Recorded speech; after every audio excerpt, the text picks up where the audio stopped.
Welcome back, everyone. The topic for today is Ahmed Abdul-Malik's The Eastern Moods. This was originally recorded in June of 1963 by Rudy Van Gelder, and it just so happens that it's the October release in what Vinyl Me Please used to call the Classic Series, now they call the Jazz, Blues, Funk, and Soul Series. So, this is a pretty exciting release. It's a fairly rare record. It hasn't been reissued in an all-analog format, I believe, ever. So I wanted to take the opportunity to talk about it. Before we dive in, as always, go ahead and hit like, hit subscribe. You can follow me at what_can_brown if you'd like on Instagram. Post there a lot. Probably will summarize my thoughts about this release in a post later today. So go ahead and check that out. All right, so just a bit about this pressing in terms of how Vinyl Me Please decided to put it out. Well, this is a AAA, so all analog edition. It is cut from the original master tapes by Ryan K. Smith at Sterling Sound. It is put on 180-gram vinyl, which was actually manufactured by GZ Media. Now, an interesting component here, actually, is that this is in stereo, which is not mentioned, by the way, really anywhere that I could tell. It's not mentioned on the front. It's not mentioned on the back. It's not even referenced really. If you think about let me show you this. If you think about what a Prestige release would look like if it was in stereo, it would have a black and silver label. If you're going to talk about the Fireworks editions, it would have a black and silver label. They didn't end up going with that black and silver. Instead, what they did is they replicated what the original was, despite the fact that the original was only in mono. So this is the original, and they just used the yellow and black. So I thought that was kind of interesting. I mean, I can't say that they didn't honor the original pressing because it wasn't originally put out in stereo. It was only in mono.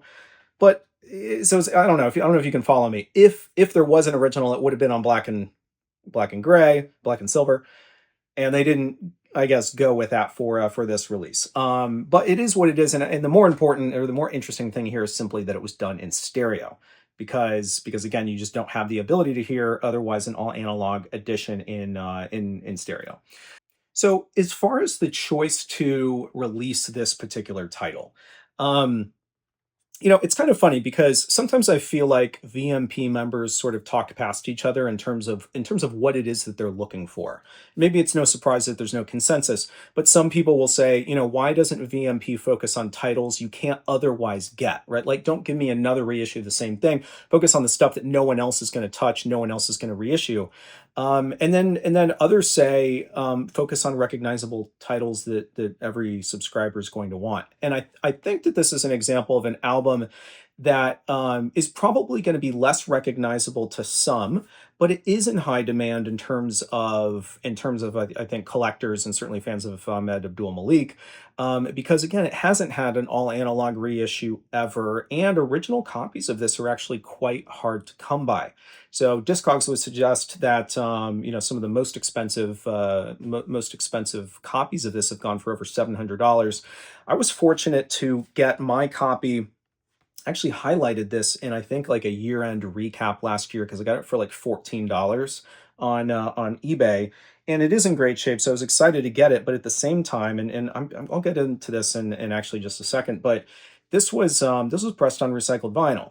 So you've got a noise floor, and so the opportunity to get a reissue that doesn't have the noise floor, to check out the stereo format, I thought was pretty exciting. So let's talk about the album and sort of the history of it. So this album, The Eastern Moods of Ahmed Abdul-Malik, this is very much around the same time as the, sort of the later releases in the New Jazz series. So New Jazz was a subsidiary of Prestige, and focused on, not exclusively, but for the most part, new music, sort of where the sound was going. That's why you had, folks like Eric Dolphy and others like sort of featured in the series. And actually, Ahmed Abdul-Malik had previously recorded and put out music under the New Jazz banner. And we know that, funnily enough, the intent was to put this particular album, The Eastern Moods, out in the New Jazz series. And the reason why we know that is because the etched numbers in the runout include NJLP 7299, with actually this, I think like an 8 scratched out and 7 written in. And anyway, NJLP was the naming convention for the catalog for new jazz. In addition to that, funnily enough, there's also prestige matrix numbers in there as well. 7299, it says PRLP 7299. And then there's also the eventual catalog number in the run out of this original pressing, which is PR 16003. So there's a lot etched in there in addition to the Van Gelder stamp. Incidentally, Red Holloway's The Burner would eventually get the PRLP 7299 number. So this kind of prestige, not exactly knowing where to release, like what series to release a title, it's not entirely unique. Actually, if you look at Pony Poindexter's Gumbo, that had both a prestige catalog number as well as a new jazz catalog number. And otherwise, what I would say in terms of what prestige was doing at the time, this was put out, so 1963, this was put out at a time where Eastern, exotic, folk music, which was very much in vogue. So much so that Prestige was actually in the midst of launching several additional sub-labels the same year this album was released, which included their folklore label, international label, Irish, and then they had a lesser-known one called Near East, which was very limited in terms of how many titles actually came out under that banner. So despite that landscape, this was indeed put out in the Prestige sort of standard series with that yellow and black fireworks label. Though obviously, again, as I mentioned up front, it was clear that they had at least to some degree envisioned it for the new jazz series. All right, so let's kind of shift into the music. So this album only includes 3 musicians, but each of them play multiple instruments depending on the song and really the side A versus B. So Ahmed Abdul-Malik is primarily a bassist, but he also plays oud here. There's Bilal Abdurrahman, who plays alto, clarinet, Korean reed flute, as well as percussion on the second side. And then William Henry Allen plays bass and percussion, right? So each of the musicians are playing multiple instruments. They're not necessarily at the same time. Well, not obviously simultaneously, although there are songs where one will pick up an instrument and then pick up another. As far as the pace of this album, I mentioned that the instrumentation to some degree is dictated by side A versus B. Side 1 has, I would say, Eastern themes, but is otherwise a blend of jazz and world music, almost consistently. Whereas side 2 is much more specifically world music, where those sort of jazz elements are perhaps harder to pick out. And in some cases, those pieces are specific to a specific country, so India, Sudan, but in others, it's a fusion of Eastern influences. So what the liner notes actually state in this is that despite the unorthodox instrumentation and exotic titles, so their words, that the music should be readily accessible to any listener with an open mind. And I think that is the case, and I think that they stage the tracks here a little bit strategically to pull people into the album before they kind of they get more traditional perhaps with the sounds. So in fact, the opener of this album is a rendition of Summertime, which is probably my favorite on the album because it is indeed the most directly jazz inspired, and obviously it's a familiar tune. It's also the only one that Abdul Malik didn't compose himself. So interestingly, as the piece opens, it is not instantly recognizable because it opens with what I believe is the Korean reed flute, which I think is a little bit of a nod to Coltrane in terms of how he interpreted this song with soprano. And even just using soprano was already leaning into some Eastern sounds, and I would say that Abdul Malik certainly takes that several steps further. It does, however, quickly get into more of a recognizable rendition featuring alto sax, bass, and congas. As the song progresses, there is some deviation, however, with the bass especially. But I think overall it's a really wonderful rendition of this piece. There's different textures to it, especially as Abdul Malik solos against 2 people on auxiliary percussion. And yeah, there's just especially with this stereo reissue, there's just a lot of really nice detail, I think, around each of the instruments.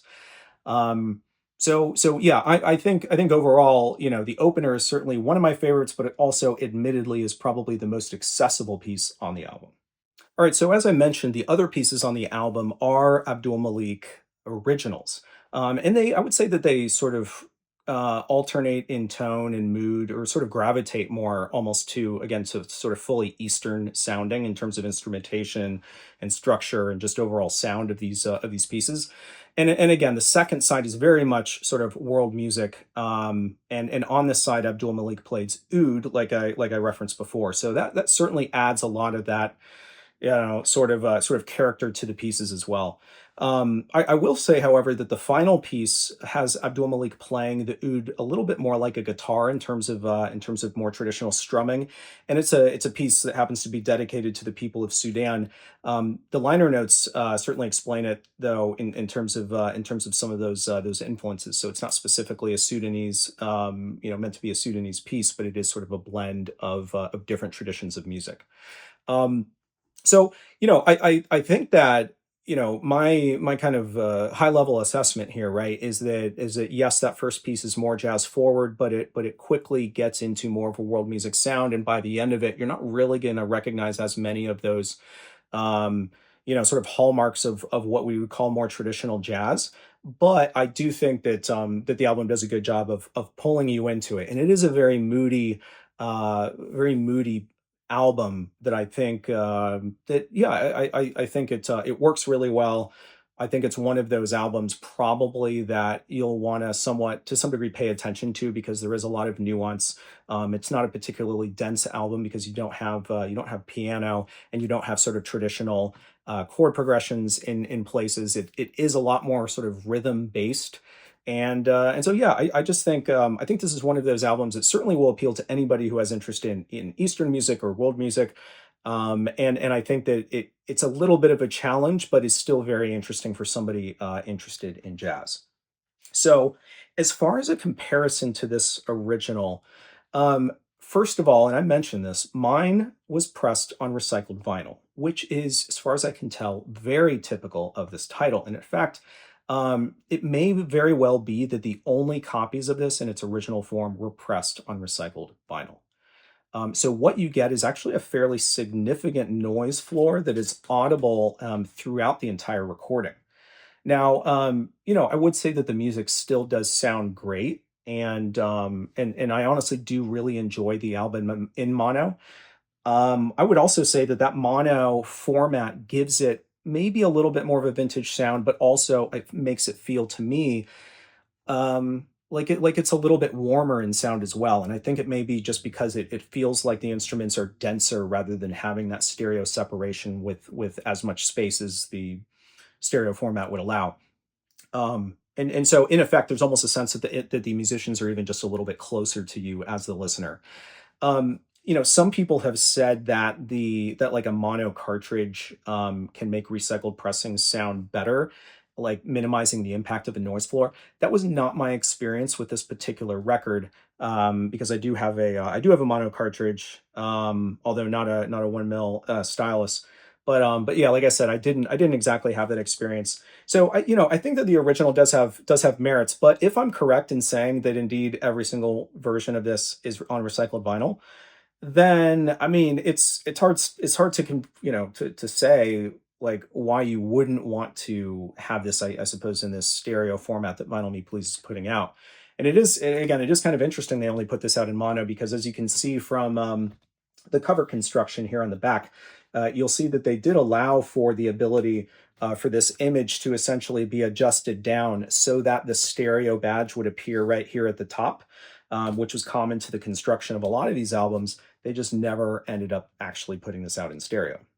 All right, so that's pretty much all I had. I think, like the liner notes state, I think this is a great album for anybody with an open mind, but I wouldn't necessarily be expecting to find something that's a little bit more straightforward, sort of jazz. In fact, I would even say that this is more in the direction of world music than most of the albums that, say, Yusef Lateef put out. But certainly, if you're a fan of Yusef Lateef, I think that this is a natural sort of evolution of like wanting to dig into that further and kind of take it to the nth degree. So when you listen to Ahmed Abdul Malik's albums, really across labels, whether you're talking about Prestige and New Jazz, or you're talking about those couple albums he put out for RCA, I think. there always is going to be some of that element because he was heavily influenced and well studied in terms of Eastern music. But I do think it's important to kind of know that going in because you know every now and then some of these releases that say Craft Recordings or VMP puts out, just because it was on a certain label and even just because it has certain musicians, doesn't mean that it's going to conform to this very sort of narrow idea of what you think you should expect from say a jazz recording from 1963. So in some ways, this certainly defies those expectations, but I also think that it's a really great title, and it sounds really good. This is my first time hearing it without that recycled vinyl hiss, and so that's part of it. But I do think that the stereo format adds quite a bit, as much as I appreciate some of the elements of the mono format.